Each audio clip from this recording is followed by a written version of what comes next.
భారత రాష్ట్ర సమితి అనేటువంటి పార్టీ తెలంగాణ ఆకాంక్షల పేరిట 10 సంవత్సరాలు అధికారంలో ఉండి అధికారంలో ఉన్న 10 సంవత్సరాలు తెలంగాణ ప్రజల ఆకాంక్షల్ని పట్టించుకోకుండా తెలంగాణ ప్రజల అవసరాల్ని గుర్తించకుండా ఎంతసేపు నీళ్లు నిధులు నియామకాల పేరిట చేసినటువంటి వాళ్ళ వ్యక్తిగతమైనటువంటి స్వార్థ ప్రయోజనాలు తప్ప 10 సంవత్సరాల్లో 5 సంవత్సరాలు గౌరవనీయులు చంద్రబాబు నాయుడు గారు ముఖ్యమంత్రి ఉన్నారు, 5 సంవత్సరాలు జగన్మోహన్ రెడ్డి గారు ముఖ్యమంత్రి ఉన్నారు. ఏ రోజు కూడా నిన్న హరీష్ రావు గారు మాట్లాడినటువంటి ఈ 7 మండలాల గురించి కానీ లేదా ఆంధ్రప్రదేశ్కు పోయినటువంటి సీలేరు ప్రాజెక్టు గురించి కానీ ఏ రోజు కూడా చంద్రశేఖరరావు గారికి ఇంట్రెస్ట్ లేదు.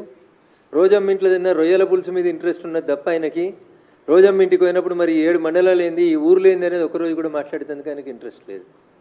ఇంటికి పిలుచుకొని జగన్మోహన్ రెడ్డి గారిని అలాయి బలాయి చేసుకోవడానికి అవకాశం ఉంది కానీ 7 మండలాల గురించి ఊర్ల గురించి మాట్లాడరాలేదు. ఇలా బీఆర్ఎస్ పార్టీ హరీష్ రావు గారు ఏం మాట్లాడినా అది దయ్యాలు వేదాలు వల్లించినట్టే ఉంటుంది. ఒకరోజు కాదు మీరు ఈ రాష్ట్రాన్ని పాలించింది, 10 సంవత్సరాలు మీరు ఈ రాష్ట్రాన్ని పరిపాలించారు. ఆ రోజు ఏ పరుగునున్న ఏ ముఖ్యమంత్రితోటి కూడా సత్సంబంధాలు పెట్టుకోక అంతా తానే అన్నట్టు అంతా మిథ్య అన్నట్టు ప్రవర్తించి ఇప్పుడేదో శుద్ధులు చెప్తా ఉంటే హరీష్ గారు మీ మాటలకి తెలంగాణ సమాజం శాంక్టిటీ ఇవ్వదు, మిమ్మల్ని గుర్తించదని చెప్పి ఈ సందర్భంగా సిద్దిపేట ఎమ్మెల్యే గారికి తెలియజేయదలుచుకుంది.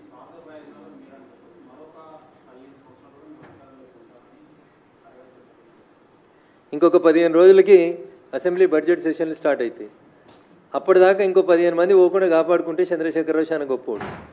అధికారంలో ఉన్నప్పుడు ఎమ్మెల్యేలు మంత్రులు ఇంకెవరిని కలవకుండా మనుషులంటే బానిసలని తానొక్కడే దైవాంశ సంభూతుడని ప్రగతి భవన్ అనేది ఇంకేదో అనుకొని ఎక్కువ ఊహించుకున్నాడు సార్ పాపం. ఇప్పుడు తప్పనిసరి పరిస్థితులలో ఎంపీటీసీలతోటి సర్పంచులతోటి ఆఖరికి గ్రామ కమిటీ అధ్యక్షులతోటి కూడా ఫోటో దిగి బిడ్డ నేనున్నా అని బతిలాడుకునేటువంటి దుస్థితికి తెచ్చుకున్నాడు చంద్రశేఖరరావు గారు. 15 సంవత్సరాలు మర్చిపోండి. ఇప్పుడు అధికారంలో లేకుండా ఇంకొక 15 నెలలు మీ టీఆర్ఎస్ఓ బీఆర్ఎస్ఓ అసలు ఉంటుందా? దానికి పేరు ఉంటుందా? ఊరు ఉంటుందా? మీ ఎమ్మెల్యేలు ఉంటారా?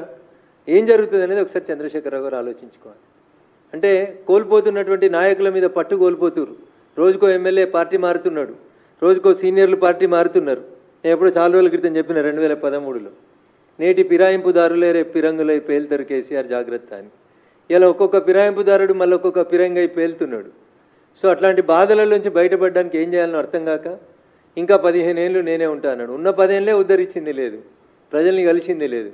మళ్ళీ నీకు అవకాశం ఎందుకు ఇస్తారు ప్రజలు?